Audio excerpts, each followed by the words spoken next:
Hello दोस्तों, मैं सज्जन शाह आप सभी का स्टार्टअप स्टडी एकेडमी के यूट्यूब चैनल में बहुत बहुत स्वागत करता हूं। तो अपनी लर्निंग स्टार्ट करते हैं स्टार्टअप स्टडी के साथ। बच्चों, आज इस वीडियो में हम लोग पढ़ने वाले हैं एनसीईआरटी की गणित कक्षा 10वीं अध्याय 1। क्या दिया गया है? वास्तविक संख्याएं, इंग्लिश में बोलते हैं रियल नंबर्स। ठीक, तो आज इस वीडियो में हम लोग अध्याय 1 के बारे में पढ़ेंगे, इसका परिचय देखेंगे, मतलब कि इंट्रोडक्शन पढ़ेंगे। तो देखिए दोस्तों, यहाँ पे नीचे कुछ हमें इम्पोर्टेंट टॉपिक्स दी गई हैं। इन सभी टॉपिक्स के बारे में हम लोग बारी बारी से डिटेल में डिस्कशन करेंगे। इससे क्या होगा कि जब भी आप अध्याय 1 के इन टॉपिक्स पे आधारित अध्याय 1 के उदाहरण प्रश्नावली के प्रश्नों को हल करेंगे तो उनके जो भी कंसेप्ट होंगे वो आपको जल्दी समझ में आएंगे। इस प्रकार से आप प्रश्नों को आसानी से हल कर पाएंगे। तो चलिए हम लोग स्टार्ट करते हैं। देखिए, पहला टॉपिक क्या दिया गया है? वास्तविक संख्याएं। ठीक, तो बच्चों इस वीडियो में हम लोग जानेंगे कि वास्तविक संख्याएं क्या होती हैं, किन्हें कहते हैं, यह संख्याएं किन किन संख्याओं से मिलकर बनी होती है। दूसरा दिया गया है यूक्लिड विभाजन प्रमेय का यूक्लिड डिवीजन लेमा। ठीक, तो हम division lemma, Euclid division lemma के बारे में पढ़ेंगे कि लेमा क्या होती है, यूक्लिड विभाजन प्रमेय का क्या होता है। तीसरा टॉपिक दिया गया है यूक्लिड विभाजन एल्गोरिथम, यूक्लिड डिवीजन एल्गोरिथम। इसके बारे में हम लोग जानेंगे कि यूक्लिड विभाजन एल्गोरिथम के तहत हम क्या करते हैं, किन समस्याओं का समाधान निकालते हैं।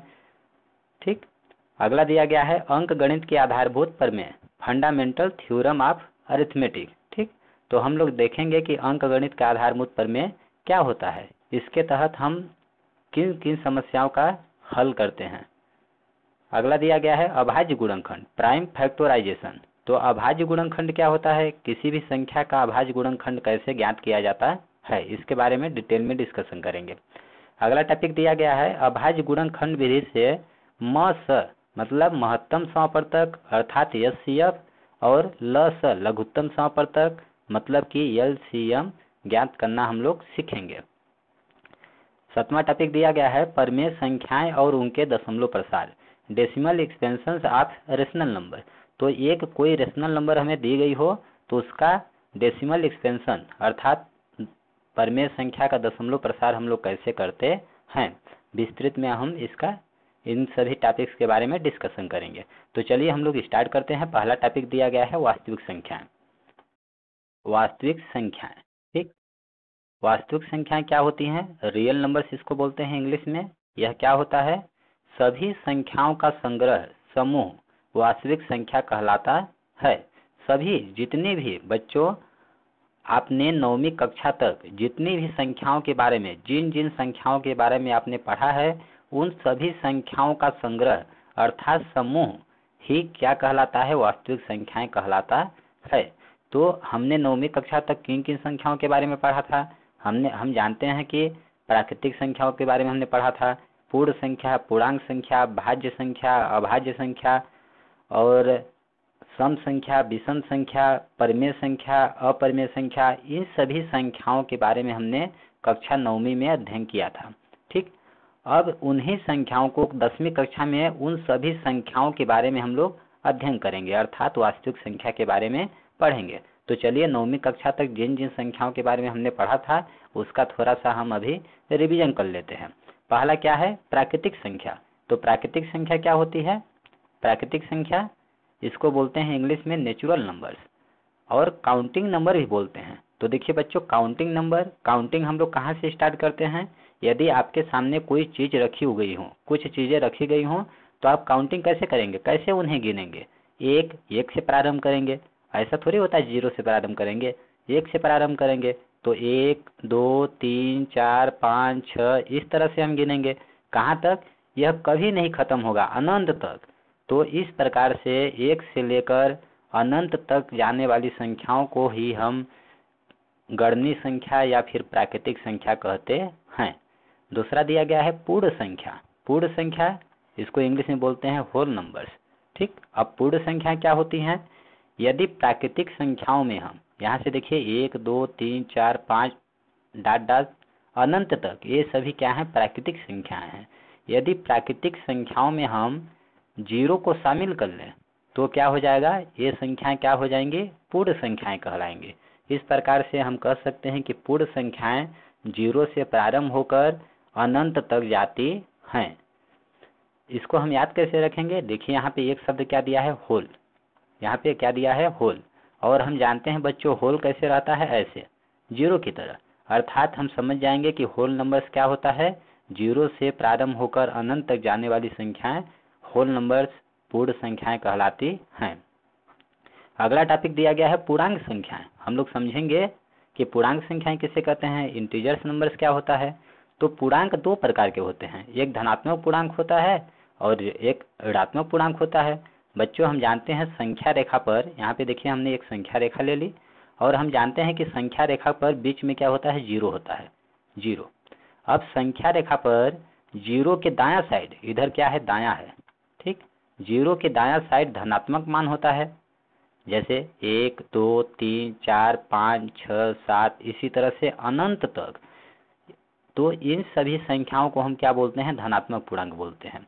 और 0 के बायां साइड, 0 के बायां साइड क्या होता है, ऋणात्मक संख्याएं होती हैं संख्या रेखा पर। इस प्रकार से -1 -2 -3 -4 -5 इसी तरह से डॉट डॉट अनंत तक।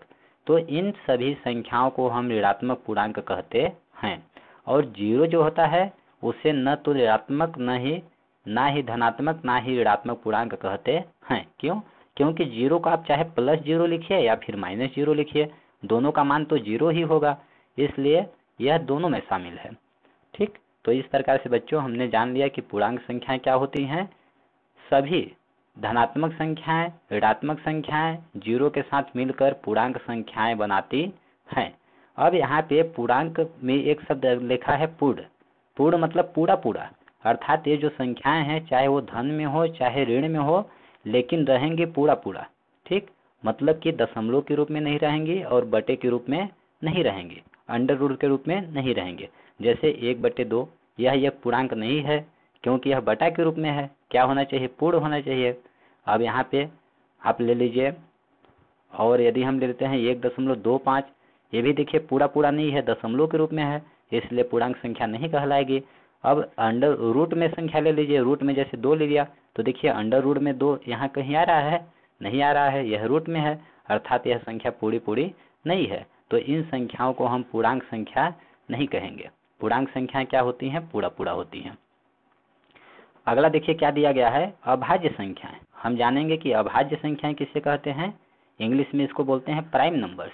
तो अभाज्य संख्याएं ऐसी संख्याएं होती हैं जो एक और स्वयं के पहाड़ा में आती हैं, अर्थात एक और स्वयं के अलावा किसी संख्या से नहीं कटती हैं, नहीं विभाजित होती हैं।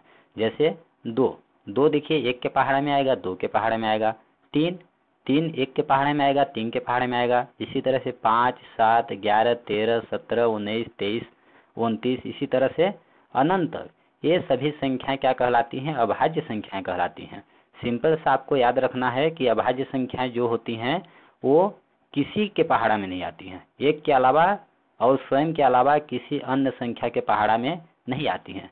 जैसे यहाँ पे कोई संख्या ले लीजिए, आप बीच में ले लीजिए, मान लीजिए 13 क्या किसी के पहाड़ा में आता है, 13 के अलावा 1 और 13, 1 गुणा 13 को हम लिख सकते हैं 1 गुणा 13, मतलब 1 के पहाड़े में 13 आता है और 13 के पहाड़े में 13 आता है।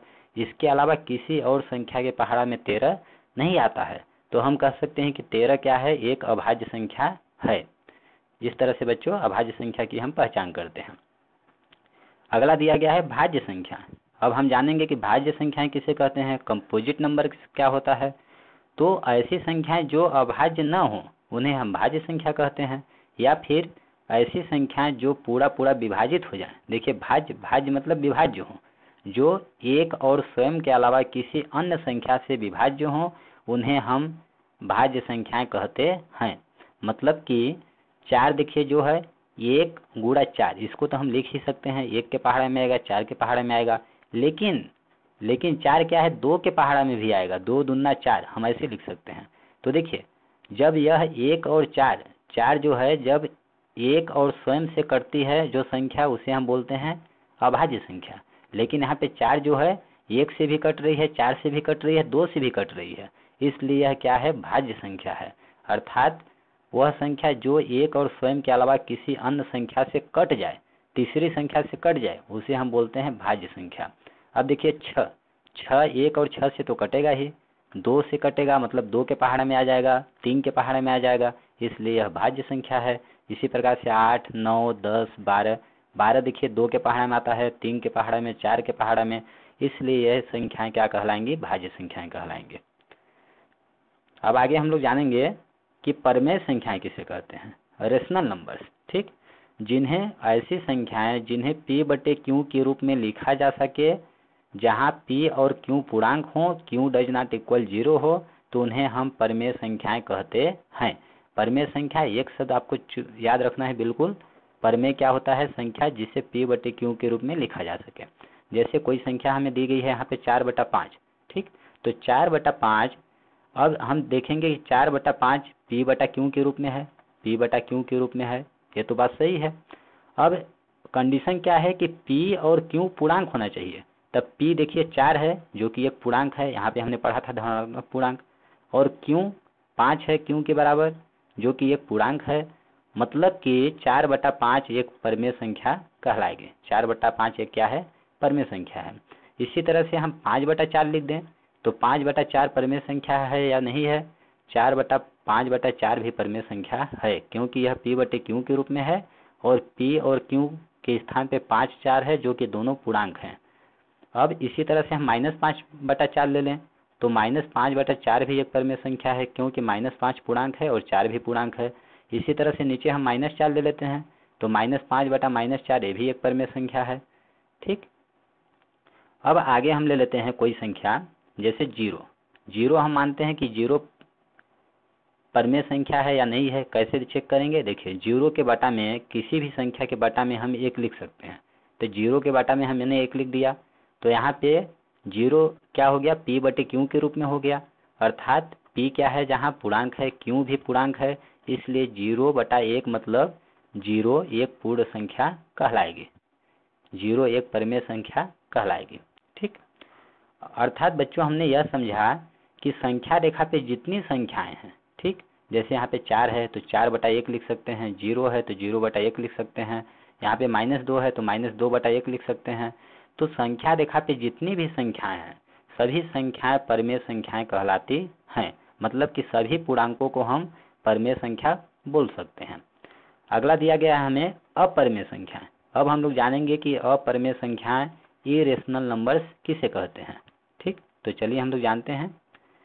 ऐसी संख्याएं जिन्हें p/q के रूप में नहीं लिखा जा सके उन्हें हम अपरमेय संख्याएं कहते हैं। जस्ट परमेय संख्या का उल्टा, ओपोजिट, जिन्हें हम p/q के रूप में लिख सकते हैं उसे परमेय संख्या कहते हैं, और जिन जिन संख्याओं को p/q के रूप में नहीं लिखा जा सकता, नहीं लिखा जा सकता, उन्हें हम अपरमेय संख्याएं कहते हैं। जैसे रूट वाली संख्या ले लीजिए, √2, √3, इसी तरह से √5, इसी प्रकार से आगे पाई।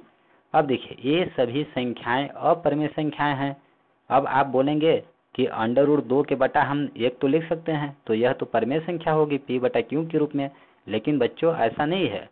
√2/1 यह p/q के रूप में है, √2/1 यह p/q के रूप में है, लेकिन आगे कंडीशन क्या है कि p और q पूर्णांक होना चाहिए। तो देखिए p q बराबर 1 है जो कि एक पूर्णांक संख्या है, लेकिन q बराबर रूट में 2 है और q बराबर रूट में 2 है, तो √2 देखिए यहाँ पे क्या यह पूर्णांक में नजर आ रहा है, √2 नहीं नजर आ रहा है।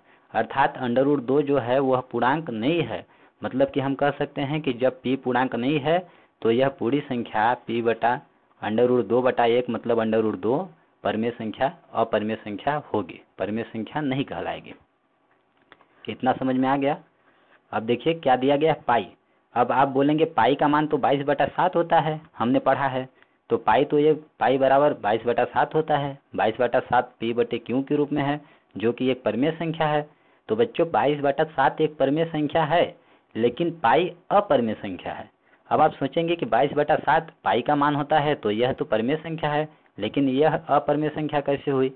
तो देखिए पाई का मान हम आपको बता दें, पाई का मान 22/7 हम अपने कैलकुलेशन को आसान बनाने के लिए सुविधा के अनुसार 22/7 मानते हैं।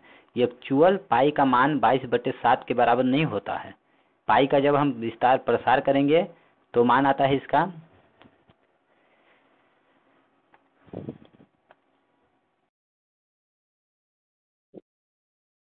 पाई बराबर इसका मान आता है 1.3.1416। इसी तरह से यह अनंत तक आता है।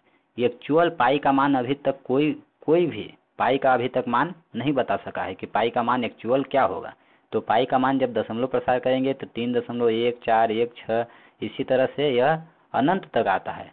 इस प्रकार से पाई क्या है, पाई का दशमलव प्रसार अशांत अनावर्ती है, और जिस संख्या का दशमलव प्रसार अशांत अनावर्ती होता है उसे हम अपरिमेय संख्या कहते हैं। इसके बारे में अभी हम लोग जस्ट आगे अगले टॉपिक में पढ़ेंगे। तो चलिए बच्चों, अब हम लोग जानते हैं कि अशांत शांत दशमलव प्रसार क्या होता है, अशांत अनावर्ती क्या होता है, अशांत आवर्ती दशमलव प्रसार क्या होता है, हम लोग सीखेंगे। चलिए नेक्स्ट टॉपिक देखते हैं। दिया गया है अगला टॉपिक, वास्तविक संख्याएं और उनके दशमलव प्रसार। तो बच्चों, हम लोग सबसे पहले समझते हैं वास्तविक संख्याएं क्या होती हैं।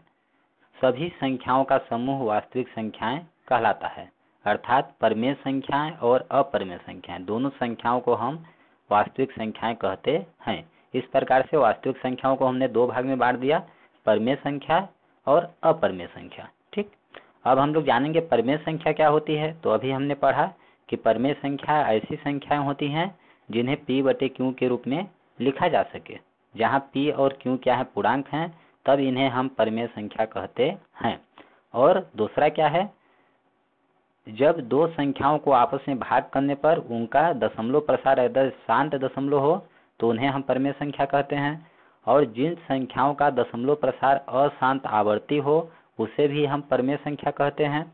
अब आगे क्या दिया गया है, अपरिमेय संख्या। तो जिन संख्याओं का दशमलव प्रसार अशांत अनावर्ती हो उसे हम अपरिमेय संख्याएं कहते हैं। अब हम लोग समझते हैं कि शांत दशमलव प्रसार क्या होता है, अशांत आवर्ती दशमलव प्रसार और अशांत अनावर्ती दशमलव प्रसार क्या होता है। तो देखिए, शांत दशमलव प्रसार, शांत दशमलव प्रसार को हम बोलेंगे टर्मिनेटिंग डेसिमल, इंग्लिश में बोलते हैं टर्मिनेटिंग डेसिमल, अर्थात जो टर्मिनेट हो जाए, पूरी तरह विभाजित हो जाए। तो इस स्थिति में शेष क्या हो जाता है, जीरो। आपको एक चीज याद रखना है कि जब दो संख्याओं का भाग हम करते हैं तो जब शेषफल जीरो आ जाता है तो उसका दशमलव प्रसार हम कैसा बोलते हैं, शांत दशमलव प्रसार कहते हैं।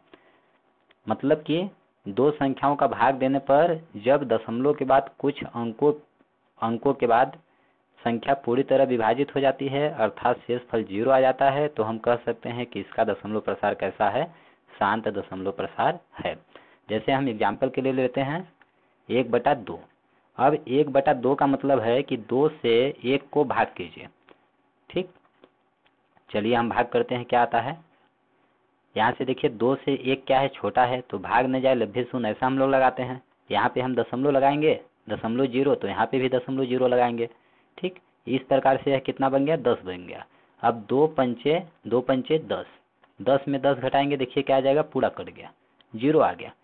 तो इस स्थिति में जब 1/2 को हमने हल किया तो भागफल कितना आया, 0.5, और शेषफल कितना आ गया, जीरो आ गया। और हम जानते हैं कि जब शेष जीरो आ जाए तब हम क्या बोलते हैं, शांत दशमलव, अर्थात हम कह सकते हैं कि 1/2 का दशमलव प्रसार कैसा है, शांत है। मतलब देखिए क्या आ गया, 0.5 आ गया, इसके आगे अब कुछ नहीं आएगा। तो इस तरह से 1/2 का दशमलव प्रसार कैसा हुआ, शांत हुआ। इसी प्रकार से एक संख्या और ले लीजिए कोई भी, जैसे हम ले लेते हैं 2/5। अब 2/5 को हल कीजिए, यहाँ पे हम 2 रखेंगे, 5 से इसको विभाजित करेंगे, तो देखिए 5 से 2 क्या है, छोटा है, इसलिए भाग नहीं जाएगा। तो यहाँ पे हम दशमलव जीरो लगाएंगे, तो यहाँ पे भी दशमलव लगाएंगे। इस प्रकार से हम बोलते हैं भाग न जाए लब्धे शून्य। इस प्रकार से यह हो गया 20। अब 5 चौक कितना होगा, 20 होगा। अब 20 में 20 घटाएंगे, कितना आ गया, जीरो आ गया। तो 2/5 का मान कितना आया, 0.4, भागफल कितना आया, 0.4। अब हम कह सकते हैं कि 2/5 का दशमलव प्रसार जो है, इसका दशमलव प्रसार शांत है, क्योंकि दशमलव के बाद 4 आया, इसके बाद कोई अंक नहीं आएगा, शेषफल क्या आ गया, जीरो आ गया।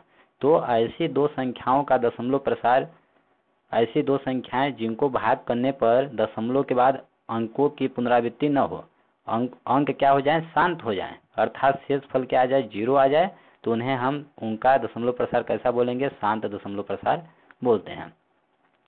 अब अगला देखिए, अशांत दिया गया है। अब हम लोग जानेंगे कि अशांत दशमलव प्रसार क्या होता है। देखिए, अशांत आवर्ती, नॉन टर्मिनेटिंग बट रिपीटिंग। अशांत दशमलव प्रसार को इंग्लिश में बोलते हैं non terminating but repeating. Non terminating का मतलब हुआ टर्मिनेट नहीं हो रहा है, बट लेकिन रिपीटिंग, लेकिन रिपीट हो रहा है। तो यह अशांत आवर्ती दशमलव प्रसार क्या होता है, इस स्थिति में शेष की पुनरावृत्ति होती है। जो शेष फल होता है उसकी क्या होती है, पुनरावृत्ति होती है, अर्थात शेष बार बार आता है। जैसे हम कोई संख्या ले लेते हैं 1/3। अब 1/3 को आप हल कीजिए, क्या आता है, जैसे यहाँ पे 1 लेंगे, इसको 3 से हम भाग करेंगे, तो भाग कीजिए, यहाँ पे दशमलव लगाएंगे, छोटा है तो इस प्रकार से हो गया 10, भाग न जाए लब्धे शून्य, यहाँ पे भी लगाएंगे, कितना हो गया 10। अब 3 त्रिकाई 9, अब 10 में 9 घटाएंगे कितना आएगा, 1। ये देखिए, यहाँ हमने 1 से स्टार्ट किया था, पुनः 1 आ गया, अब भाग नहीं जाएगा तो ये भी 10 हो जाएगा, 3 त्रिकाई 9, अब 10 में 9 घटाएंगे क्या आएगा, 1। तो इस तरह से देखिए शेष यही वाला 1 1 1 बार बार आ रहा है, यानी कि शेष बच रहा है और शेष की क्या हो रही है, बार बार पुनरावृत्ति हो रही है। तो इस प्रकार से हम कह सकते हैं कि 1/3 का दशमलव प्रसार कैसा है, अशांत आवर्ती दशमलव प्रसार है, क्योंकि शेष की यहाँ पे पुनरावृत्ति हो रही है। और 1/3 का मान क्या होगा, 1/3 का मान क्या होगा, 0.33। इसी तरह से 3 3 बार बार आएगा, देखिए पुनः 10 होगा, 3 आएगा, यहाँ पे 3 3 बार बार आ रहा है।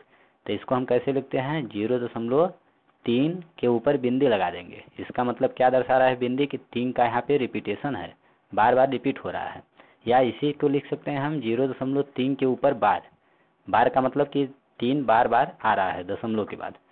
तो ऐसी संख्याएं जिनको आपस में भाग करने पर शेष फल की पुनरावृत्ति होती है, तो उसका दशमलव प्रसार कैसा होता है, अशांत आवर्ती दशमलव प्रसार होता है। तो यह चीज बच्चों आप लोगों को समझ में आ गया होगा। अब ऐसी संख्याओं को हम क्या बोलते हैं, परिमेय संख्या बोलते हैं। जैसे देखिए, शांत दशमलव प्रसार में क्या था, 1/2, तो इसका मान आया था 0.5। 1/3, 1/5 हमने लिया था, तो इसका मान आया था 2/5, 0 5 चौक 20, इतना आया था। अब देखिए 0.5 को हम लिख सकते हैं p/q के रूप में। क्यों, क्योंकि ये 5 हो गया बटा दशमलव की जगह पर 1 लिखेंगे, दशमलव के बाद 1 अंक है तो 1 0, कितना आ गया 5/10। इसको काटेंगे, 5 एकम 5, 5 दूना 10। देखिए 1/2, 1/2 के बराबर आ गया।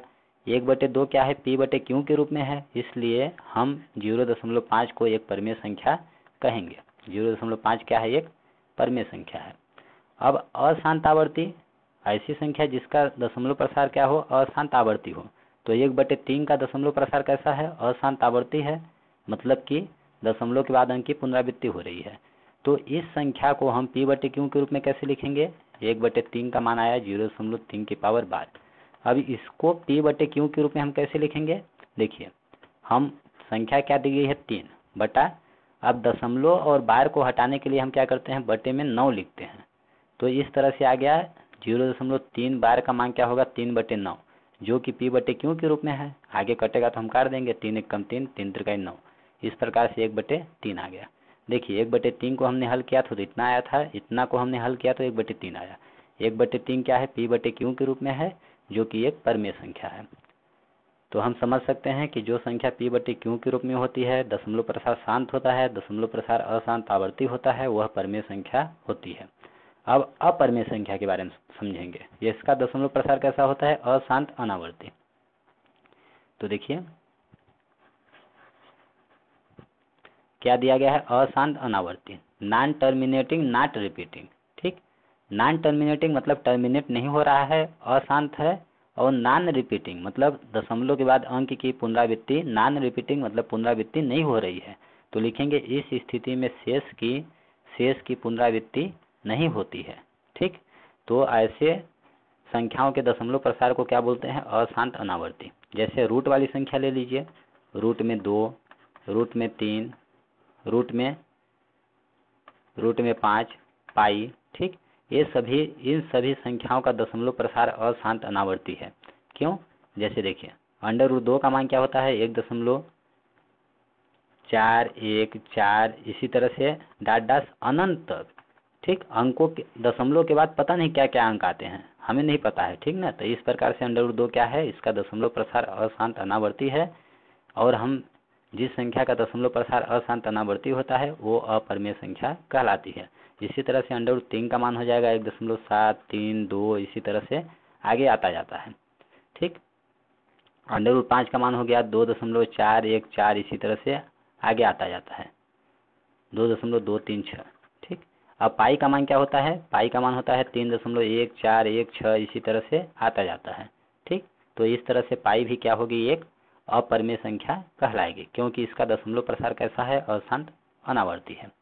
तो इस तरह से बच्चों आई होप आप लोगों को दशमलव प्रसार के बारे में अच्छी तरह समझ आ गया होगा। अगला टॉपिक हम लोग देखते हैं क्या दिया गया है। अगला हमें दिया गया है प्रमेयिका। ठीक, प्रमेयिका इसको इंग्लिश में बोलते हैं लेमा। तो लेमा क्या होती है हम लोग आज समझेंगे। यह एक पहले से ही सिद्ध किया हुआ कथन होता है और इसे एक अन्य कथन को सिद्ध करने में प्रयोग किया जाता है।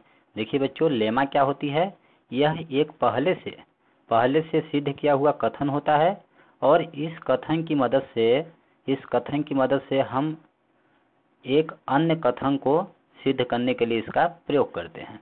जैसे कि हम जानते हैं, जैसे हम समझते हैं, आप बचपन से पढ़ते आ रहे हैं कि the sun rises in the east, सूर्य पूर्व दिशा से उगता है, सूर्य पूर्व दिशा से उगता है।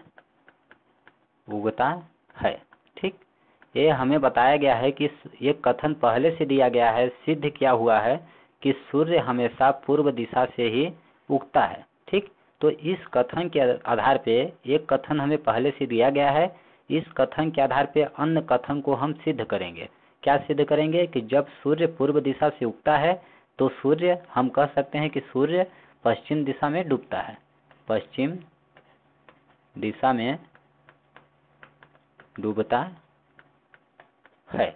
देखिए बच्चों, हमें एक स्टेटमेंट पहले दिया गया था कि सूर्य पूर्व दिशा से उगता है। जब पूर्व दिशा से उगता है तो हम यह सिद्ध कर सकते हैं कि पश्चिम दिशा में डूबता है।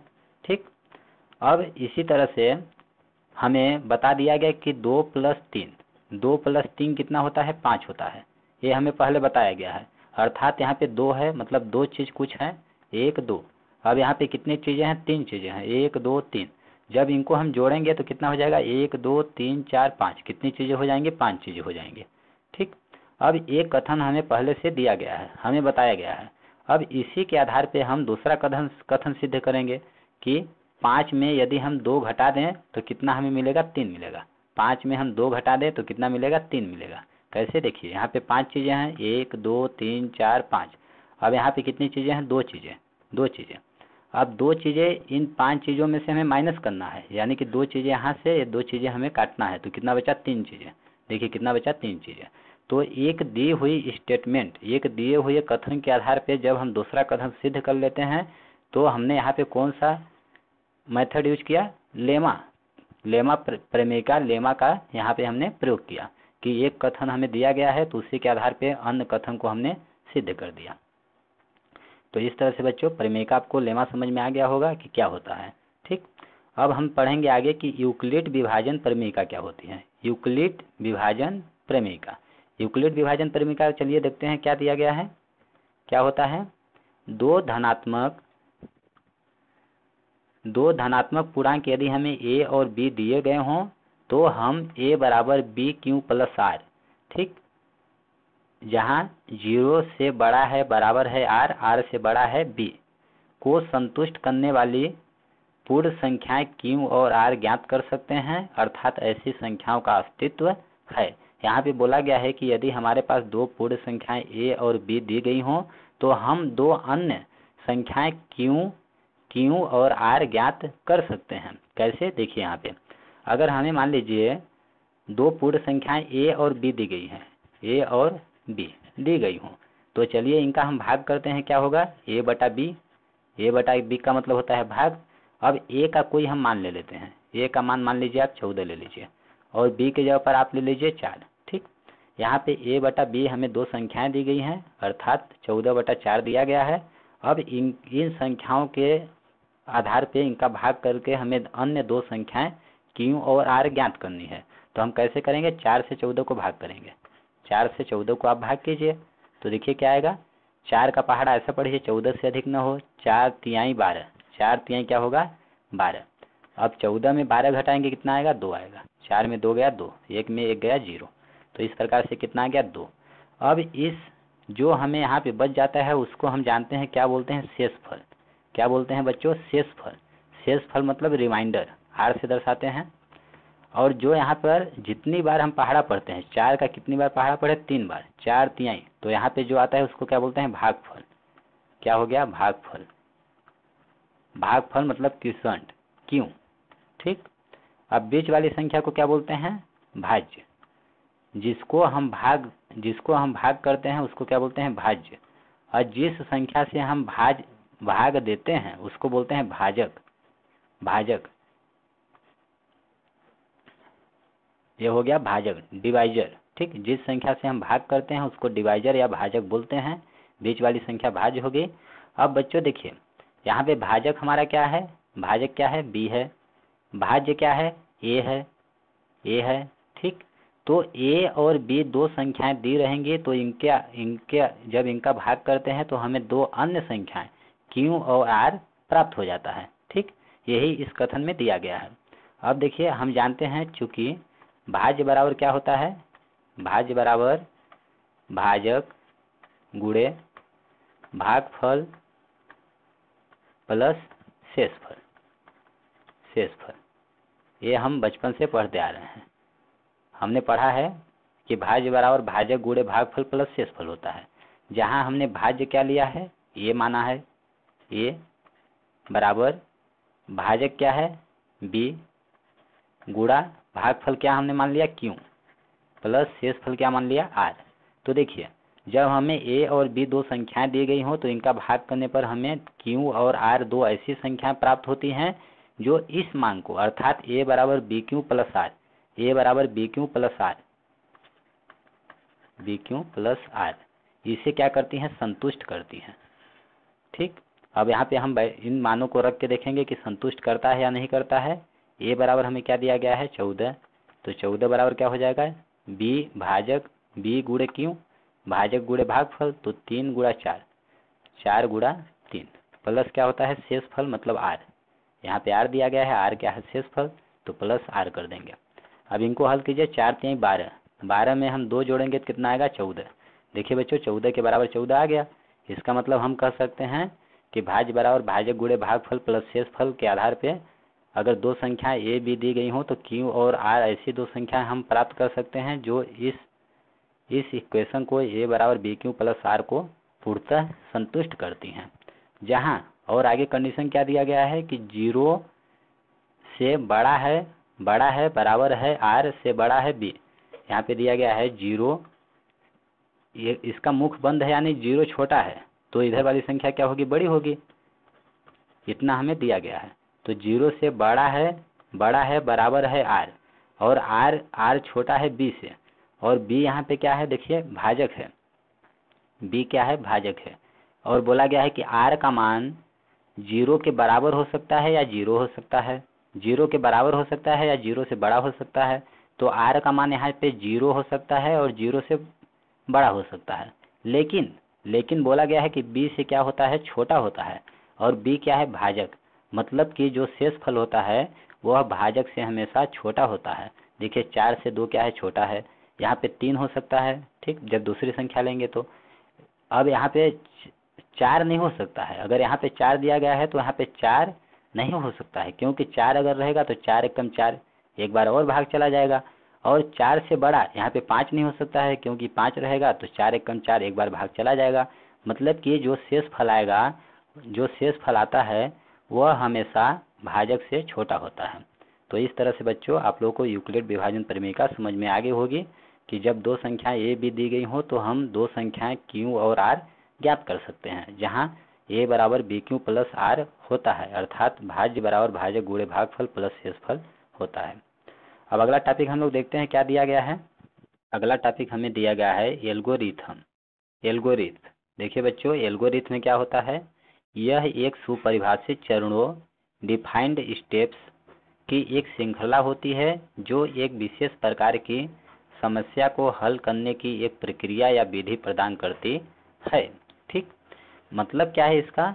इसका मतलब यह है कि एल्गोरिथ्म जो होता है इसमें एक सुपरिभाषित चरणों या पहले से डिफाइंड सिद्ध किए हुए कुछ हमें स्टेप्स की श्रृंखला दी होती है। अब इसी स्टेप्स श्रृंखला को फॉलो करके हम अपनी समस्या का समाधान कर सकते हैं। ठीक, जैसे चलिए हम एक समस्या, हमारी समस्या क्या है? जैसे हमें गाड़ी चलाना सीखना है। ठीक, आपको गाड़ी चलाना आता है? नहीं आता है? कोई बात नहीं, चलिए आज हम सिखाएंगे, आपको कुछ स्टेप्स बताएंगे जिसकी मदद से आप लोग गाड़ी चलाना सीख सकते हैं। जैसे देखिए, समस्या हमारी क्या है? गाड़ी चलाना, गाड़ी चलाना। ठीक, तो पहला स्टेप क्या है? एल्गोरिथ्म क्या करता है? स्टेप हमें प्रदान करता है। पहला स्टेप क्या है? सबसे पहले तो आपके पास चाबी होनी चाहिए। पहला नंबर क्या है? आपके पास चाबी होनी चाहिए। फिर चाबी को आप लॉक में डालेंगे और लॉक को खोलेंगे, अर्थात गाड़ी को ऑन करेंगे। अब दूसरा स्टेप क्या करेंगे इसके बाद आप सेल्फ मारेंगे। यदि आपके गाड़ी में सेल्फ नहीं है तो आप किक मारेंगे, जिससे स्पार्क होगा और आपका गाड़ी स्टार्ट हो जाएगी। ठीक, स्टार्ट होगी आपकी गाड़ी। अब तीसरा स्टेप क्या है? अब इसके बाद आप क्या करेंगे? फिर इसके बाद आप गियर डालेंगे, क्लच को धीरे धीरे छोड़ेंगे और फिर स्पीड अपना बढ़ाएंगे। इसके बाद गाड़ी आपकी हुई हुई चलने लगेगी। ठीक, तो इस तरह से देखिए बच्चों, 3-4 स्टेप्स आपको फॉलो करने पड़ेंगे, आप गाड़ी इसकी मदद से चला सकते हैं। तो एल्गोरिथम कुछ नहीं है, एल्गोरिथम यही तो है। एल्गोरिथम देखिए क्या है? यह एक सुपरिभाषित चरणों की श्रृंखला है। एल्गोरिथम क्या है? एक हमें चरण या स्टेप्स, एल्गोरिथम हमें एक स्टेप्स प्रदान करता है और इन स्टेप्स की मदद से हम अपनी समस्या का हल निराकरण कर सकते हैं। यहाँ हमारी समस्या क्या है? गाड़ी चलाना। और देखिए हमारे इन जो स्टेप्स यहाँ पे दिए गए हैं, इन स्टेप्स को आप फॉलो करेंगे तो आपकी समस्या का समाधान हो जाएगा, अर्थात आप गाड़ी चलाने लगेंगे। ठीक, तो इस तरह से एल्गोरिथम समझ में आ गया होगा। अब क्या दिया गया है? यूक्लिड विभाजन एल्गोरिथम। तो यूक्लिड विभाजन एल्गोरिथम क्या होता है? यह यूक्लिड विभाजन प्रमेय पर आधारित है। हमने यूक्लिड विभाजन प्रमेय पढ़ लिया है। क्या होता है? भाज्य बराबर भाजक गुणे भागफल प्लस शेषफल, अर्थात a बराबर बी क्यू प्लस आर। ठीक, अब बोला गया है कि यह यूक्लिड विभाजन प्रमेय पर आधारित है। इसका प्रयोग करके दो धनात्मक पूर्णांकों a और b, जहां a बड़ा है b से, का एचसीएफ नीचे दी गई विधि के द्वारा ज्ञात किया जाता है। अर्थात इसका मतलब है क्या है? कहने का मतलब यह है कि यूक्लिड विभाजन एल्गोरिथम की मदद से हम दो संख्याओं a और b का एचसीएफ मतलब कि महत्तम समापर्तक ज्ञात करते हैं। तो चलिए इससे पहले हम लोग समझते हैं कि महत्तम समापर्तक क्या होता है, लघुत्तम समापर्तक क्या होता है और इनको कैसे ज्ञात किया जाता है। देखिए बच्चों, महत्तम समापर्तक सबसे पहले हम लोग समझते हैं। महत्तम समापर्तक क्या होता है? इसको शार्ट में बोलते हैं म मतलब महत्तम, स मतलब समापर्तक, और इंग्लिश में बोलते हैं एचसीएफ, हाईएस्ट कॉमन फैक्टर, सबसे बड़ा उभयनिष्ठ गुणज। ठीक, अब देखिए क्या होता है? यह दो धनात्मक पूर्णांकों a और b का महत्तम समापर्तक वह महत्तम अर्थात सबसे बड़ी संख्या होती है जो a और b दोनों को पूर्णतः विभाजित कर दे। अर्थात कहने का मतलब यह है कि दो संख्याओं का, यदि दो संख्याएं हमें a और b दी गई हों तो a और b का जो महत्तम समापर्तक होता है वह संख्या होती है जो a और b दोनों को पूर्णतः विभाजित कर देती है, अर्थात दोनों को काट देती है। ठीक, अब हम लोग समझते हैं। जैसे एग्जाम्पल के लिए हमें एक संख्या दी गई है 30, a के जगह पर क्या दिया गया है? 30, और दूसरी संख्या क्या दी गई है? 42, अर्थात b के जगह पर क्या दिया गया है? 42, जहां एक संख्या छोटी है, एक संख्या बड़ी है। अब इनका हमें महत्तम समापर्तक ज्ञात करना है। ठीक, तो देखिए महत्तम समापर्तक ज्ञात करने के लिए हम क्या करते हैं? अभाज्य गुणनखंडन करते हैं। अभाज्य गुणनखंडन, और अभाज्य गुणनखंडन क्या होता है? जैसे मान लीजिए आपके पास कोई संख्या दी गई है 18। ठीक, तो 18 का अभाज्य गुणनखंड, 18 को हम ऐसी संख्याओं में तोड़ेंगे जिनका ऐसे 18 के सबसे पहले हम गुणनखंड देखेंगे। 18 के गुणनखंड क्या हो सकते हैं? 1 गुणे 18 लिख सकते हैं हम, और 18 को क्या लिख सकते हैं? 2 गुणे 9 लिख सकते हैं, 2 9 18। और 18 को क्या लिख सकते हैं हम? 3 गुणे 6 लिख सकते हैं, 3 6 18। और 18 को क्या लिख सकते हैं? 4 5 6, 6 गुणे 3 लिख सकते हैं, 9 गुणे 2 लिख सकते हैं, 18 गुणे 1 लिख सकते हैं। इस तरह से देखिए 18 को हम यहाँ पे 18 को हम तोड़ देंगे 6 3 18। अब 6 को हम तोड़ेंगे 2 गुणा 3, 2 3 लिख सकते हैं। इस तरह से 18 बराबर क्या आ जाएगा? 2 गुणा 3 गुणा 3, लास्ट में जो आया उनको हम लिखेंगे। तो 18 बराबर क्या लिख सकते हैं? 2 गुणा 3 गुणा 3, 2 3 6 3 18। जहाँ 2 क्या है? अभाज्य संख्या है, 3 क्या है? अभाज्य संख्या है, और यहाँ पे 3 क्या है? अभाज्य संख्या है। इस तरह से हम कह सकते हैं कि 18 के अभाज्य गुणनखंड क्या होंगे? 2 गुणा 3 गुणा 3, अर्थात 18 को हम इन अभाज्य संख्याओं के गुणनफल के रूप में लिख सकते हैं। तो इस तरह से अभाज्य गुणनखंड ज्ञात करते हैं। अब देखिए अभाज्य गुणनखंड ज्ञात करने की दूसरी विधि क्या है? इस प्रकार से हम आसानी से ज्ञात कर सकते हैं। हम 2 से विभाजित करेंगे तो 2 9 18 होगा। अब ये 3 से कटेगा, 3 त्रिकाई 9, 3 से कटेगा, 3 एकम 3। तो देखिए 18 के अभाज्य गुणनखंड क्या आ गए? 2 3 3, 2 गुणा 3 गुणा 3। ठीक। अब देखिए यहाँ हमें 30 और 42 का महत्तम समप्रतक ज्ञात करना है। तो 30 और 42 का महत्तम समप्रतक ज्ञात करने के लिए क्या करेंगे? 30 का अभाज्य गुणनखंड करेंगे। तो यहाँ पे हमने ले लिया 30, 30 का अभाज्य गुणनखंड कीजिए। 2 से हम काटेंगे तो 2 एकम 2, अब 3 में 2 घटाएंगे, 1 बचा, यहाँ पे चिपकाएंगे 10 हो जाएगा, 2 पंचे 10, इस तरह से आ जाएगा 15। अब 3 से हम काटेंगे तो 3 पचे 15 हो जाएगा। 5 से हम काटेंगे, 5 एकम 5 आ जाएगा। ठीक। इस प्रकार से 30 का अभाज्य गुणनखंड क्या हो गया? 2 गुणे 3 गुणे 5, 2 गुणे 3 गुणे 5। तो 30 का अभाज्य गुणनखंड बराबर क्या हो गया? 2 गुणा 3 गुणा 5। अब 42 का अभाज्य गुणनखंड करेंगे तो 42 का अभाज्य गुणनखंड कीजिए।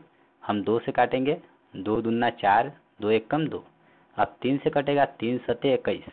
अब 7 से कटेगा, 7 एकम 7। इस प्रकार से 42 के अभाज्य गुणनखंड क्या आ गए? 2 गुणे 3 गुणे 7। हम लिख देंगे 42 के अभाज्य गुणनखंड बराबर 2 गुणे 3 गुणे 7। अब हमें 30 और 42 का महत्तम समप्रतक ज्ञात करना है। तो महत्तम समप्रतक क्या होता है?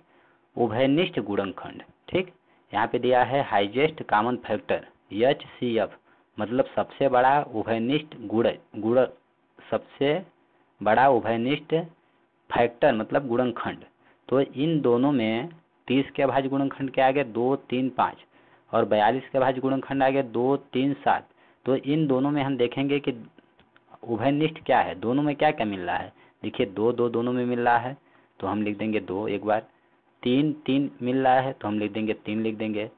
इस प्रकार से देखिए 5 इसमें है तो 5 इसमें नहीं है, 7 इसमें है तो 7 इसमें नहीं है। तो यहाँ पे उभयनिष्ठ गुणज क्या क्या है, गुणनखंड क्या क्या है? 2 और 3। 2 3 हमने यहाँ पे लिख दिया तो 2 3 कितना हो जाएगा? 2 3 6। इस प्रकार से 30 और 42 का महत्तम समप्रतक क्या होगा? 6 होगा। तो इस तरह से बच्चों हम लोग महत्तम समप्रतक ज्ञात करते हैं। अब एक दिया गया है लघुत्तम समप्रतक। तो लघुत्तम समप्रतक कैसे ज्ञात करते हैं? इसको शार्ट में बोलते हैं LS, लघुत्तम समप्रतक। इंग्लिश में LCM, लोवेस्ट कॉमन मल्टीपल। ठीक। सबसे लोवेस्ट सबसे छोटा उभयनिष्ठ मल्टीपल मतलब गुणज, सबसे छोटा गुणज। अब हमें 2 संख्या यहाँ पे दी गई हैं। लघुत्तम समप्रतक क्या होता है? 2 धनात्मक संख्याओं A और B का लघुत्तम समप्रतक वह लघुत्तम अर्थात सबसे छोटी संख्या होती है जो A और B दोनों से पूर्णतः विभाजित हो जाए। अब देखिए लघुत्तम और महत्तम समप्रतक में आपको यहाँ पे कंफ्यूज नहीं होना है। महत्तम समप्रतक में क्या होता था? A और B दोनों संख्याएं अपने महत्तम समप्रतक से विभाजित हो जा रही थी। यहाँ पे 30 और 42 जो हैं 6 से दोनों कटेंगे। 6 के पहाड़ हम देखिए 6 पंचे 30 आएगा, 6 सते 42 आता है। कहने का मतलब है कि 6 से ये दोनों संख्याएं विभाजित हो जाएंगे।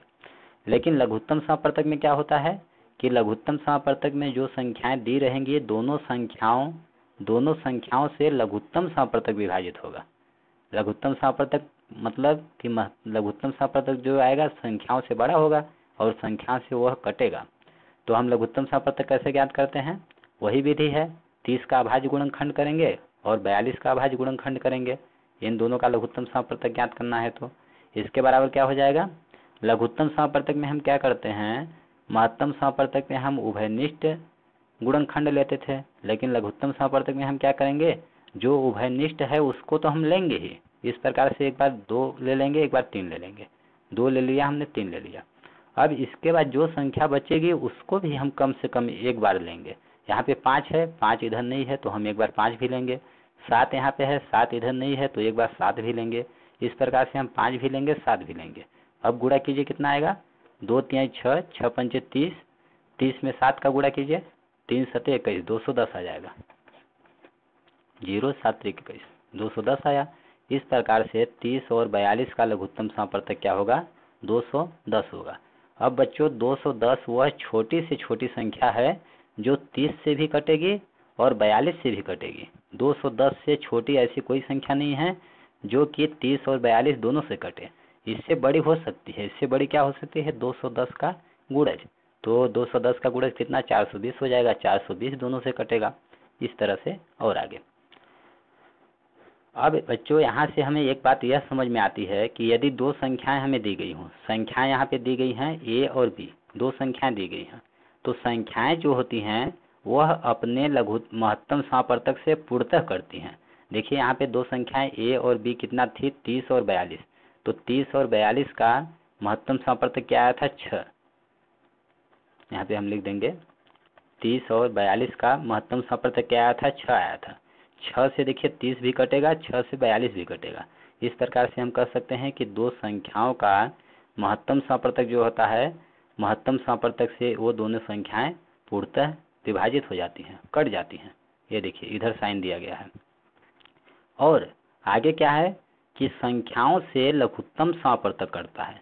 2 संख्याओं का लघुत्तम समापवर्तक जो आएगा, यहाँ पे 2 संख्याओं का 30 और 42 का लघुत्तम समापवर्तक कितना आया, 210। अब जो 210 है वह 30 से भी कटेगा और 42 से भी कटेगा। इसका मतलब क्या है कि महत्तम समापवर्तक से बड़ी होती हैं संख्याएं और संख्याओं से बड़ी होती है, बड़ा मान होता है लघुत्तम समापवर्तक का। और हम कह सकते हैं कि महत्तम समापवर्तक से लघुत्तम समापवर्तक भी कटता है। ठीक, तो इतना चीज़ें आपको याद रखना है। अब इसके आगे हम लोग समझते हैं थोड़ा। देखिए 2 संख्याओं और उनके महत्तम समापवर्तक और लघुत्तम समापवर्तक में संबंध, क्या संबंध होता है, हम जानते हैं कि पहली संख्या गुणे दूसरी संख्या बराबर इनका महत्तम समापवर्तक गुणे लघुत्तम समापवर्तक होता है। ठीक, इस प्रकार से जैसे हमने अभी ज्ञात किया था कि 30 पहली संख्या है, 42 मान लीजिए दूसरी संख्या है, तो दोनों का महत्तम समापवर्तक क्या आया था, 6, और लघुत्तम समापवर्तक आया था 210। अब इसको चेक करेंगे कि दोनों पक्ष बराबर है या नहीं। 30 में आप इसका गुणा कीजिए तो 1 0 आ जाएगा, 3 दूना 6, 3 चौक 12, 1260 आया। इधर गुणा कीजिए तो 6 शून्य 0 हो जाएगा, 6 कम 6, 6 दूना 12। देखिए 1260 बराबर आया। इसका मतलब पहली संख्या गुणे दूसरी संख्या बराबर इनका महत्तम समापवर्तक गुणे लघुत्तम समापवर्तक होता है। ठीक, अब देखिए बच्चों, अब यहाँ से पहली संख्या बराबर क्या हो जाएगा, पहली संख्या बराबर क्या हो जाएगा, इधर बराबर के बाद क्या है, महत्तम समापवर्तक गुणे लघुत्तम समापवर्तक। ठीक, और बटे में क्या आ जाएगा, यहाँ पे दूसरी संख्या क्या है, गुणा में है। और हम जानते हैं कि एक समीकरण में LHS बराबर RHS जब होता है, तो जब बराबर का साइन रहता है तो इस साइड यदि कोई संख्या माइनस है, प्लस में है तो इधर जाएगी तो माइनस हो जाएगी। इसी तरह से माइनस का प्लस हो जाता है, गुणा का भाग हो जाता है और भाग का गुणा हो जाता है। सेम इसी प्रकार से इधर अगर माइनस है तो प्लस हो जाएगा, प्लस है तो माइनस, भाग है तो गुणा, गुणा है तो भाग हो जाएगा। तो इस साइड देखिए दूसरी संख्या क्या है, गुणा में है, गुणा में है तो इधर हम लाएंगे, इसको बराबर के इधर लाएंगे तो क्या हो जाएगा, बटे में हो जाएगा। ठीक, इस प्रकार से क्या हो जाएगा, पहली संख्या बराबर क्या हो जाएगा, महत्तम समापवर्तक गुणे लघुत्तम समापवर्तक, और दूसरी संख्या इधर गुणा में है तो बटा में आ जाएगी दूसरी संख्या। इसी प्रकार से यहाँ से दूसरी संख्या बराबर क्या हो जाएगा, महत्तम समापवर्तक गुणे लघुत्तम समापवर्तक बटे पहली संख्या। और इस साइड से महत्तम समापवर्तक बराबर क्या हो जाएगा, बराबर क्या दिया गया है, पहली संख्या गुणे दूसरी संख्या, महत्तम समापवर्तक बराबर पहली संख्या गुणे दूसरी संख्या, और गुणे में क्या है, लघुत्तम समापवर्तक इधर है तो लघुत्तम समापवर्तक को इस साइड पक्षांतरण करेंगे तो क्या हो जाएगा, बटे में आ जाएगा, बटे में क्या आ जाएगा, लघुत्तम समापवर्तक। इस प्रकार से इसी प्रकार से यदि हमें लघुत्तम समापवर्तक ज्ञात करना हो तो क्या हो जाएगा, पहली संख्या गुणे दूसरी संख्या, पहली संख्या गुणे दूसरी संख्या, और इधर महत्तम सहप्रतक गुणा में है तो इधर लाएंगे तो क्या हो जाएगा, बटे में हो जाएगा, भाग में। तो इस प्रकार से बटे में आ गया महत्तम सहप्रतक। तो इस प्रकार से बच्चों हम इन सूत्रों की मदद से यदि हमें एक संख्या दी गई हो, उनका महत्तम लघुत्तम दिया गया हो तो दूसरी संख्या ज्ञात कर सकते हैं।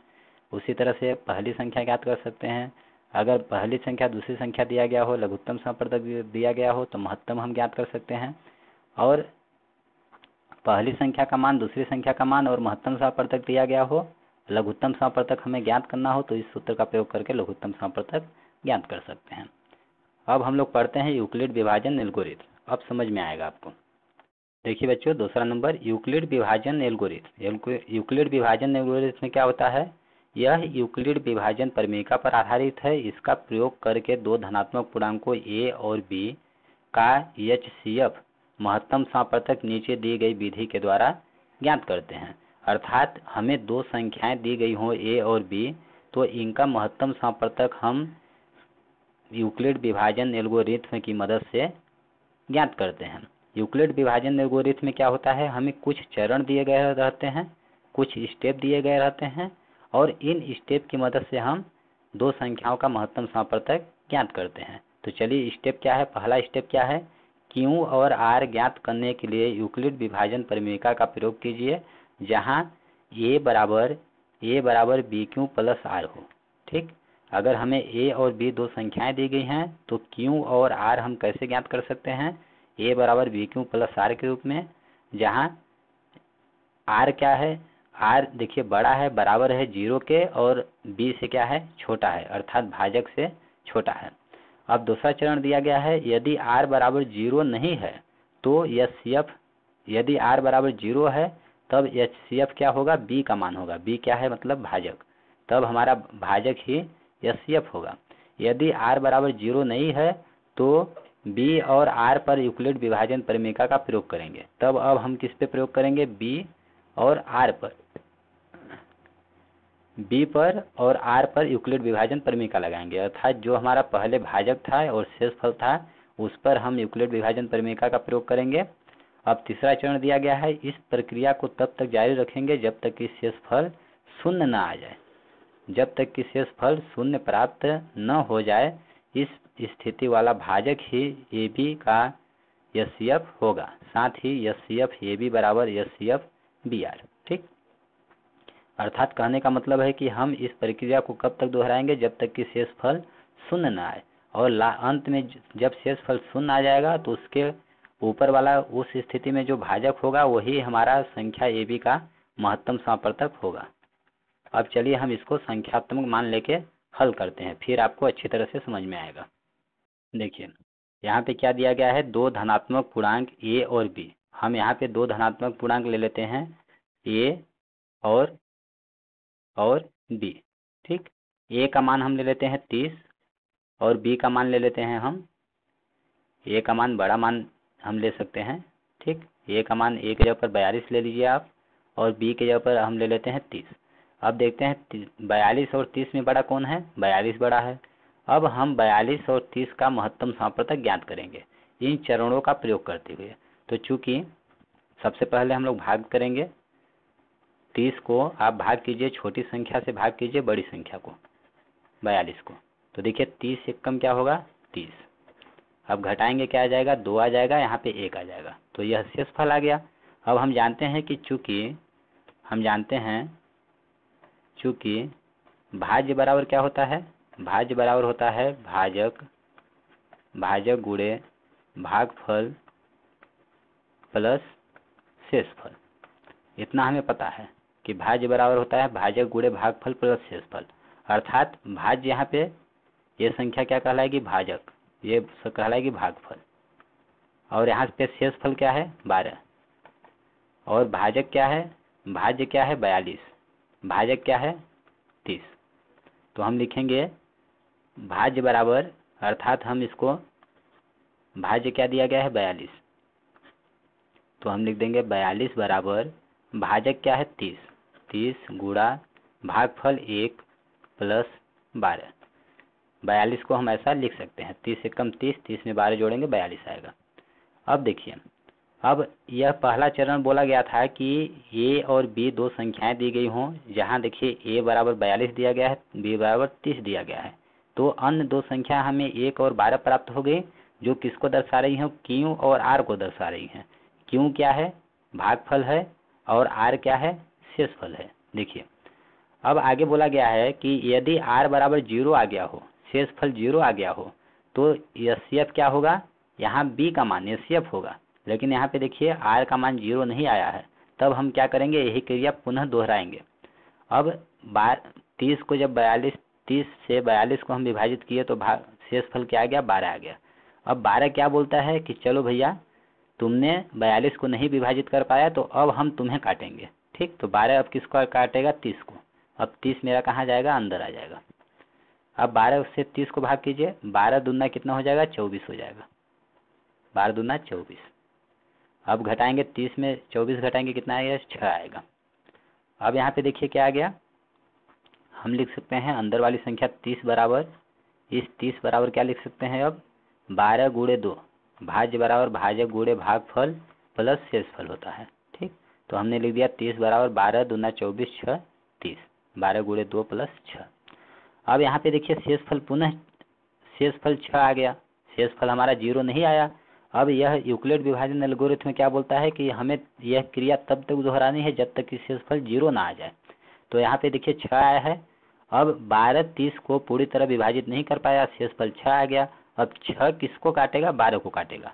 अब 12 क्या होगा? अंदर आ जाएगा। तो देखिए 12 अंदर आ गया। अब हम काटेंगे 6 दूना 12, 12 में 12 घटाएंगे, देखिए क्या आ जाएगा? 0। अब 0 आ गया। जब 0 आ जाएगा तो 0 के ऊपर जिस संख्या को से काटने पर 0 आया हो, अर्थात जो यहाँ पे इसके ऊपर भाजक है वही हमारा अभीष्ट एचसीएफ होगा, मतलब महत्तम समापवर्तक होगा। यह हो जाएगा हमारा आंसर। मतलब कहने का मतलब है कि 30 और 42 का महत्तम समापवर्तक जो होगा 6 होगा, अभी हमने ज्ञात किया था। इस तरह से हम अब क्या लिख सकते हैं? इस 12 को क्या लिख सकते हैं? देखिए 12 को हम क्या लिख सकते हैं? यहाँ पे 12 को 6 गुणा 2 प्लस 0, तो हम लिख देंगे 12 बराबर, अब लिख देंगे 6 गुणा 2 प्लस 0। तो यहाँ पे 0 शेषफल 0 आ गया। जब 0 आ गया, आर का मान 0 हो, तो एचसीएफ क्या होता है? बी वाला पद होता है। तो यहाँ पे बी का मान क्या है? बी मतलब भाजक, भाजक क्या है? 6 है। ए बराबर बी क्यू प्लस आर के रूप में इसको हम तुलना करेंगे तो ए बराबर 12 हो गया, बी के स्थान पे 6 हो गया, क्यू के स्थान पे 2 और आर के स्थान पे 0। जब आर का मान 0 आ गया तो हमारा एचसीएफ महत्तम समापवर्तक क्या होगा? बी होगा। बी मतलब भाजक, और यहाँ पे भाजक क्या है? 6 है। अतः हम लिख देंगे अतः 42 और 30 का महत्तम समापवर्तक बराबर क्या होगा? 6 होगा। ये हो जाएगा हमारा आंसर। तो इस तरह से बच्चों महत्तम समापवर्तक अभाज्य गुणनखंड विधि से भी हम लोग ज्ञात कर सकते हैं, लेकिन यह विधि बहुत आसान है। जब बड़ी बड़ी संख्याएं दी गई रहेंगी तो अभाज्य गुणनखंड विधि से फिर उनका महत्तम समापवर्तक ज्ञात करना डिफिकल्ट होता है, थोड़ा कठिन होता है। तो इसकी मदद से, यूक्लिड विभाजन एल्गोरिथम की मदद से हम लोग आसानी से महत्तम समापवर्तक दो संख्याओं का ज्ञात कर सकते हैं। तो आई होप आप लोगों को अच्छी तरह से समझ में आ गया होगा। अगला बच्चों हमें दिया गया है अंक गणित की आधारभूत प्रमेय। अंक गणित की आधारभूत प्रमेय क्या होती है? प्रत्येक भाज्य संख्या को अभाज्य संख्याओं के एक गुणनफल के रूप में व्यक्त किया जा सकता है तथा यह गुणनखंड अद्वितीय होते हैं, मतलब इसके समान दूसरा नहीं होता है, और इस पर कोई ध्यान दिए बिना कि अभाज्य गुणनखंड किस क्रम में आ रहा है हम ज्ञात कर सकते हैं। अर्थात कहने का मतलब क्या है कि यदि हमें एक भाज्य संख्या दी गई हो तो उसको अभाज्य संख्याओं के गुणनफल के रूप में हम व्यक्त कर सकते हैं। जैसे एक भाज्य संख्या हमें दी गई है 18, 18 देखिए एक भाज्य संख्या है, हमने अभी भाज्य संख्याओं के बारे में पढ़ा है। ठीक, अब इस भाज्य संख्या को अभाज्य संख्याओं के रूप में हम कैसे लिखेंगे? अभाज्य संख्याओं के गुणनफल के रूप में। तो देखिए 18 को हम क्या लिख सकते हैं? 18 को लिख सकते हैं हम 1 और 18, ये मतलब हुआ कि 1 गुणा 18, 1 18 18 होता है। और 18 को हम क्या लिख सकते हैं? 2 9 में विभाजित कर सकते हैं, 2 9 18 होता है। और 18 को हम कैसे विभाजित कर सकते हैं? 3 6 में, 3 6 18 होता है। और 18 को हम कैसे विभाजित कर सकते हैं? 6 3 आएगा, 6 3 अब पुनः रिपीट होगा, इसका मतलब 6 3 एक बार पहले आ चुका है, तो 18 को हम इस तरह से लिख सकते हैं। ठीक, अब देखिए यहाँ पे क्या आ गया, 2 और 9 आया है। अब 9 को हम क्या लिख सकते हैं, 9 को लिख सकते हैं 3 और 3, 3 त्रिकाई 9। इसी प्रकार से यहाँ पे 6 को क्या लिख सकते हैं, 2 और 3, 2 तिहाई 6। ठीक, तो फाइनली बच्चों यहाँ पे 18 है, तो 18 का तो कोई मतलब नहीं, 18 को यहाँ पे अभी हमने 18 का एक वृक्ष बना लिया है। ठीक, अब देखिए फाइनली हमें क्या मिल रहा है, यहाँ से 18 को विभाजित करने पर हमें फाइनली क्या मिल रहा है, अभाज्य संख्याएं 2 3 3, क्या मिल रहा है, 18 बराबर 2 3 3। ठीक, 2 तिहाई 6 त्रिक 18, और 18 बराबर यहाँ से क्या मिल रहा है, 3 2 3, 18 बराबर क्या मिल रहा है, 3 2 3, तो 3 दूना 6, 6 त्रिक 18। ठीक, तो देखिए यदि यहाँ पे हम गुणनखंडों के क्रम को ध्यान न दें, यहाँ पे 2 पहले आ रहा है, यहाँ 2 बीच में आ गया, तो उससे हमें मतलब नहीं है। ठीक, यदि हम इनके गुणनखंडों के अभाज्य गुणनखंडों के क्रम को ध्यान न दें, तो इनके अलावा 2 3 3, इनके अलावा कोई ऐसा अभाज्य गुणनखंड नहीं है जो 18 के अभाज्य गुणनखंड में आता हो। इसका मतलब कि 18 का अभाज्य गुणनखंड क्या हो जाएगा, 2 3 3, 2 तिहाई 6, 6 त्रिक 18। 18 के अभाज्य गुणनखंड क्या हो जाएंगे, 2 गुणा 3 गुणा 3। इसके अभाज्य गुणनखंडों में ये संख्याएं आएंगी। तो इसी तरह से बच्चों यहाँ पे देखिए हमने क्या किया कि 18 एक भाज्य संख्या है, और भाज्य संख्या को 2 3 3, ये 2 3 3 क्या है, अभाज्य संख्याएं हैं, अभाज्य संख्याएं। तो और इनके अभाज्य संख्याओं के एक भाज्य संख्या को अभाज्य संख्याओं के गुणनफल के रूप में हमने व्यक्त कर दिया, गुणनफल के रूप में व्यक्त किया जा सकता है, ये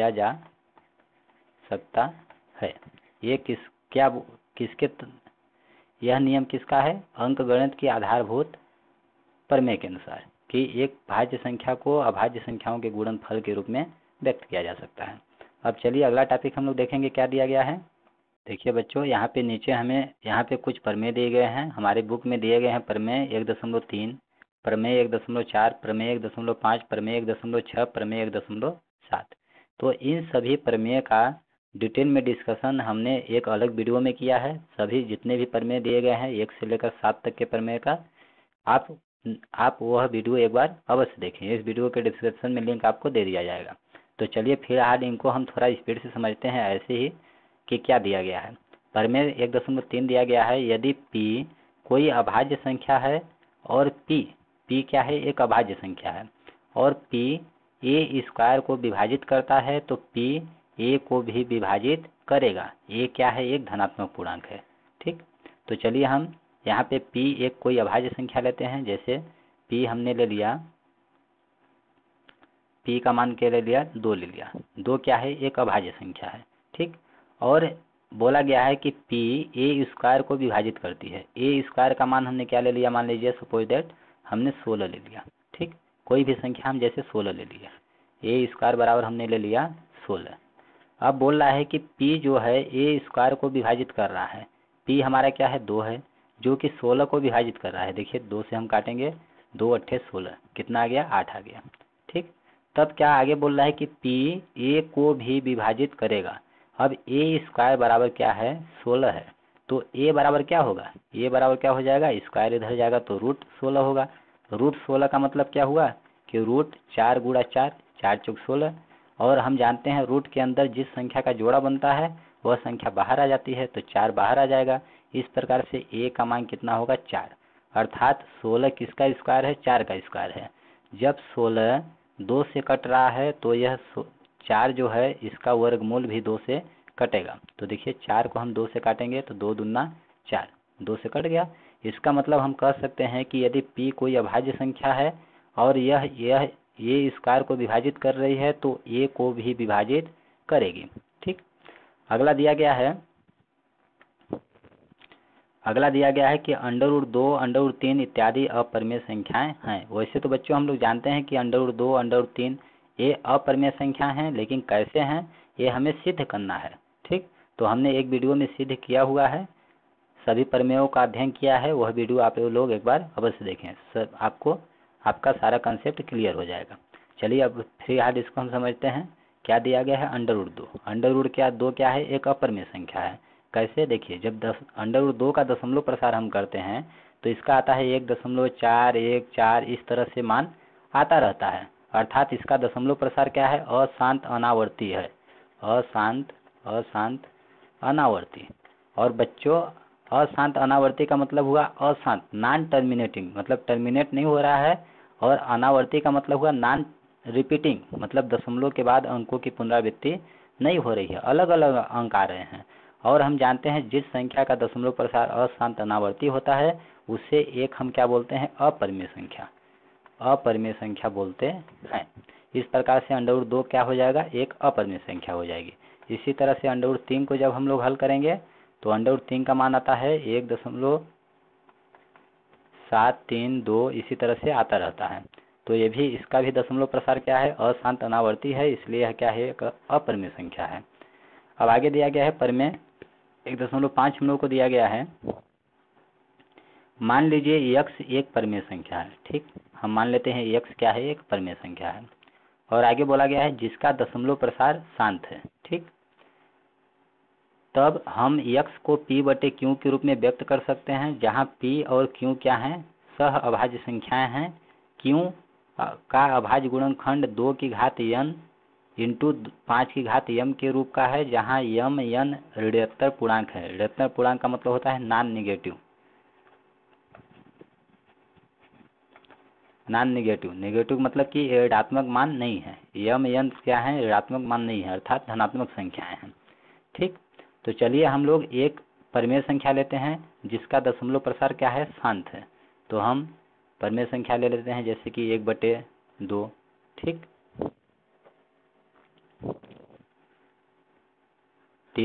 मान लीजिए 3/2 ले लेते हैं।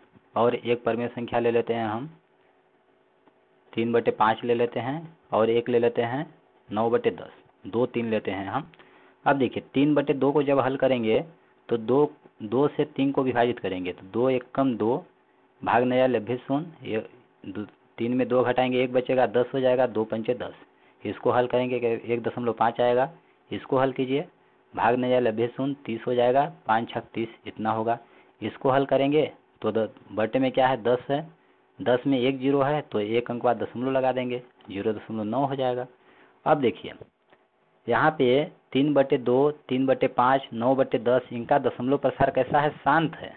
इनका दशमलव प्रसार कैसा है? शांत है, अर्थात शेष की पुनरावृत्ति नहीं हो रही है। शेष क्या जा रहा है? शून्य आ जा रहा है, ठीक। अभी हमने शांत दशमलव प्रसार के बारे में पढ़ा था कि शांत दशमलव प्रसार में शेष 0 आ जाता है, अर्थात पूरी तरह से संख्या कट जाती है। यहाँ पे देखिए दशमलव के बाद अंक एक अंक आए, इसके बाद दशमलव के बाद अंकों की पुनरावृत्ति नहीं हो रही है, अर्थात कट जा रहा है, ठीक। अब क्या बोला है? हम x को p/q के रूप में व्यक्त कर सकते हैं, जहां p और q सहअभाज्य संख्या है। अब देखिए जो हमें यहाँ पे इन संख्याओं को हल करने पर शांत दशमलव आया है, इसको हम p/q के रूप में पुनः लिख सकते हैं।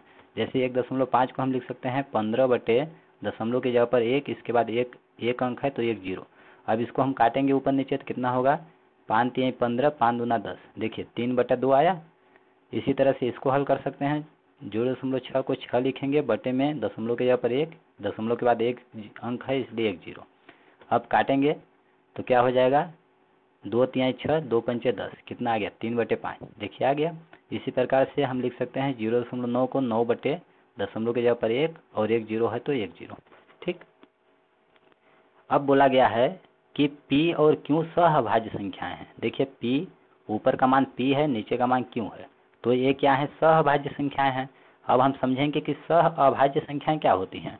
सहअभाज्य संख्याएं ऐसी संख्याएं होती हैं जो एक के अलावा किसी संख्या से न कटे। देखिए 3 जो है, 2 जो है, ये दोनों संख्याएं 1 से 3 कटेगा, 1 से 2 कटेगा, और इसके अलावा किसी भी समान संख्या से ये नहीं कटेंगे। इसी प्रकार से 3 और 5 1 से कटेगा, 1 से कटेगा, इसके अलावा किसी संख्या से नहीं कटेगी। कहने का मतलब है, आप सिंपल समझिए कि दोनों संख्याएं एक दूसरे से न कटें या फिर किसी समान संख्या से न कटें, उन्हें हम सहअभाज्य संख्याएं कहते हैं। यहाँ पे 9/10 है, 9/10 देखिए एक दूसरे से नहीं कटेगा और 1 के अलावा किसी भी समान संख्या से नहीं कटेगा। 3 से 9 कटेगा तो 3 से 10 नहीं कटेगा। 10 2 से कटेगा, 5 से कटेगा तो 2 और 5 से 9 नहीं कटेगा। तो ये संख्याएं क्या है? सहअभाज्य संख्याएं हैं। अब बोला गया है कि क्यों का अभाज्य गुणनखंडन 2 की पावर n या फिर मतलब कि 2 की घात या फिर 5 की घात या फिर दोनों की घात के रूप में होगा। तो देखिए यहाँ पे जो हमें क्यों का मान दिया गया है नीचे वाला 2 की घात के रूप में होगा। देखिए 2 की घात यहाँ पे 1 है, 2 की पावर n का मतलब 2 की घात के रूप का है। यहाँ पे 5 है, 5 भी क्या है? 5 की घात के रूप का है या फिर दोनों के घात के रूप का होना चाहिए। 2 की पावर n, 5 की पावर m। तो 10 क्या है? 10 को हम जब 10 को हल करेंगे तो क्या आ जाएगा? 2 पंचे 10। अभाज्य गुणनखंड इसके 10 के क्या होंगे? 2 पंचे 10, जो 2 की पावर n मतलब 2 की घात के रूप का है और 5 की घात m मतलब 5 की घात के रूप का है। तो अतः हम कह सकते हैं कि x एक ऐसी परिमेय संख्या है जहां उनका दशमलव प्रसार यदि शांत दशमलव प्रसार हो तो x बराबर p/q के रूप में व्यक्त हम कर सकते हैं, जहां p और q सहअभाज्य संख्याएं होती हैं। और q का अभाज्य गुणनखंड यहाँ पे आपको याद रखना है, q का अभाज्य गुणनखंडन क्या होगा? 2 की घात के रूप में होगा या फिर 5 के घात के रूप में होगा या 2 और 5 दोनों के घात के रूप में होता है। यह हमारा प्रूफ हो गया। अब अगला देखेंगे 1.6 क्या दिया गया है, इसी का जस्ट उल्टा। मान लीजिए x बराबर p/q एक ऐसी परिमेय संख्या है कि q का अभाज्य गुणनखंडन 2 की पावर n 5 की पावर m के रूप का है, जहां m n ऋणोत्तर पूर्णांक है मतलब नॉन नेगेटिव, n और m का मान ऋण में नहीं है। ठीक, तो x का दशमलव प्रसार शांत होगा। अब इसी का जस्ट उल्टा बोला है कि यदि हमें x बराबर p/q कोई एक संख्या दी गई है जहां p और q क्या है? सहअभाज्य संख्याएं हैं और q का क्या है? अभाज्य गुणनखंडन 2 की घात के रूप का है, 5 की घात के रूप का है या 2 और 5। 10 को हम क्या लिख सकते हैं? 2 गुणा 5 लिख सकते हैं। 10 क्या है? 2 की घात के रूप का है, 5 की घात के रूप का है। तो 2 या 5, 2 के घात के रूप का, 5 के घात के रूप का या 2 और 5 दोनों के घात के रूप का हो, तब इसका दशमलव प्रसार कैसा होगा? शांत होगा। जैसे 3/2 को हमने हल किया तो क्या आया? 1/5, इसका दशमलव प्रसार शांत है। 3/5 को हल किया तो 0.6 आया, इसका भी दशमलव प्रसार शांत है। 9/10 को हल किया तो 0.9 आया, इसका भी दशमलव प्रसार शांत है। मतलब दशमलव के बाद अंकों की बार बार पुनरावृत्ति नहीं हो रही है। ठीक, या फिर अलग अलग अंक नहीं आ रहे हैं, शांत हो गया। तो इस तरह से बच्चों प्रमेय 1.6 हमने देख लिया। अब प्रमेय 1.7 क्या बोल रहा है कि मान लीजिए x बराबर p/q एक ऐसी परिमेय संख्या है कि q का अभाज्य गुणनखंडन 2 की पावर n या 5 की पावर m या दोनों की पावर 2 की पावर, हम इसको यहाँ पे बोल सकते हैं 2 की पावर n या 5 की पावर m या 2 की पावर m दोनों की पावर 2 की पावर n गुणा 5 की पावर n m के रूप का नहीं है। अगर नहीं है इस रूप का, जहां m n ऋणोत्तर पूर्णांक है, तो x का दशमलव प्रसार अशांत आवर्ती होगा। ठीक, अब देखिए हम ऐसी संख्या लेते हैं कि q का मान क्या हो? q बटे में क्या हो? 2 के घात के रूप का न हो, 5 के घात के रूप का न हो और 2 और 5 दोनों के गुणनफल के घात के रूप का न हो, तब ऐसी संख्या हम लेते हैं यहाँ पे। जैसे यहाँ पे हम ले लेते हैं 2/3। देखिए 3 क्या है? नीचे वाली जो संख्या है q, यह p/q के रूप में हो गया। तो q का जो यहाँ पे मान है वह 2 के घात के रूप का नहीं है, यानी 3 जो है 2 के गुणा में नहीं आएगा, 5 के गुणा में नहीं आएगा, 2 5 दोनों के गुणा में नहीं आएगा। तब देखते हैं इसका दशमलव प्रसार तब बोला गया है क्या होगा? अशांत आवर्ती होगा। चलिए इसको हल करते हैं, क्या आता है। हम लोग हल करेंगे, 3 से 2 को विभाजित करेंगे, यहाँ पे भाग नहीं जाएगा, दशमलव लगेगा तो यहाँ पे भी दशमलव लगेगा, 20 हो गया। 3 छक क्या हो जाएगा? 18। अब यहाँ पे 20 में 18 घटाएंगे, क्या आ जाएगा? 2 आ जाएगा। पुनः यह हो जाएगा 20 हो जाएगा। अब इसी प्रकार से 3 छक 18 पुनः होगा। इसी तरह से 18 घटाएंगे तो कितना आ जाएगा? 2 आ जाएगा। तो देखिए यहाँ पे शेष की पुनरावृत्ति हो रही है, बार बार 2 2 आ रहा है, इसलिए भागफल में भी दशमलव के बाद 6 6 6 6 बार बार आएगा। तो इस प्रकार से हम कर सकते हैं 2/3 का दशमलव प्रसार कैसा है? 0.666 बार बार आ रहा है। इसका मतलब है कि 0.6 की पुनरावृत्ति हो रही है। तो हम कह सकते हैं कि 2/3 का जब दशमलव के बाद किसी अंक की पुनरावृत्ति हो रही हो तो इसका दशमलव प्रसार कैसा हम बोलते हैं? कैसा है? अशांत अशांत आवर्ती है। अशांत आवर्ती का मतलब हुआ non terminating but repeating. Non terminating मतलब टर्मिनेट नहीं हो रहा है, विभाजित नहीं हो रहा है, लेकिन बट रिपीटिंग मतलब पुनरावृत्ति हो रही है। तो देखिए 6 की पुनरावृत्ति हो रही है, यहाँ पे शेषफल की पुनरावृत्ति हो रही है। तो 2/3 का दशमलव प्रसार कैसा है? अशांत आवर्ती है।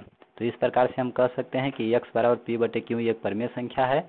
यदि q का मान 2 की घात, 5 की घात या दोनों की घात के रूप का नहीं है तो x का दशमलव प्रसार जो होगा कैसा होगा? अशांत आवर्ती होगा। यह हमने सिद्ध कर लिया। तो इस तरह से बच्चों आई होप आप लोगों को इस चैप्टर में जितने भी इम्पोर्टेंट टॉपिक्स दिए गए हैं सभी टॉपिक्स आसानी से समझ में आ गए होंगे। यदि आपको किसी भी टॉपिक्स में कोई भी कन्फ्यूजन, कोई भी डाउट है तो आप कमेंट बॉक्स में लिखकर हमसे पूछ सकते हैं, हम आपको रिप्लाई अवश्य देंगे। धन्यवाद दोस्तों। जय हिंद, जय भारत।